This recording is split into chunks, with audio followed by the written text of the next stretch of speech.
G'day everyone and welcome back to the Willow Creek Industrial Spur. Just a short little update of what's been happening over the last couple of weeks.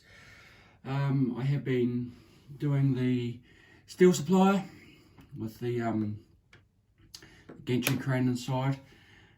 It's got a removable roof and all that sort of stuff, and then the inside's going to be clad to make it a little bit more interesting. It's just a Pike Stuff engine shed that I've modified and used various bits and pieces, so that's still a little bit of a work in progress.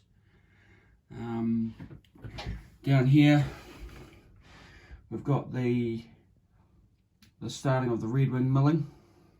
Well, it's actually going to be a food processor, but it's the basis is a Red Wing milling kit. So obviously it's not what the kit suggested, but this is where it's going to fit in the and how I'm going to do it. There's going to be some modifications to various like canopies and things like that, just to suit my area for that. And then down the very end there, where you see the tank car and the bits and pieces. Don't worry about that silo. That silo is tipped over. It's for a purpose. None of it, like I said, none of my buildings are glued on or anything like that, so I can move them if I need to work on them and stuff like that. So they sort of just sit there. So bear that in mind when you think about that.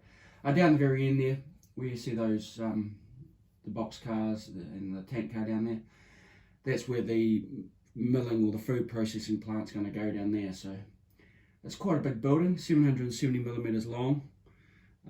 So it takes up a big chunk of that area down there. So the two tracks up the end there, they will service that, and the track on the right hand side there, that will be just a transfer / sort of like a team track that goes into there. So it's not too bad. Like it was going to provide me a little bit of operations down there. Apart from that, not much else has really been happening on the rest of the layout. You'll see the orange and cream box car over there, Reliable Lumber. That just from an operations session. So yeah, it comes along. It's going pretty good actually. Getting a few good ideas from various other like groups I'm involved in and things like that. So that's good. Eventually, I'll most probably put lights and stuff down the far end where the food processor is, and also around this area here, because the light you see now is my workbench light, and it's sort of, it is literally workbench light, so it's not really too good there. For lighting up models anyway. So apart from that, just a short update. Do a bit of operations and stuff like that, but hopefully get this food processing plant done. Well, the basis of done. What I call the basis is when I prime it and paint it and just get the basics done without any weathering, just get it sitting there.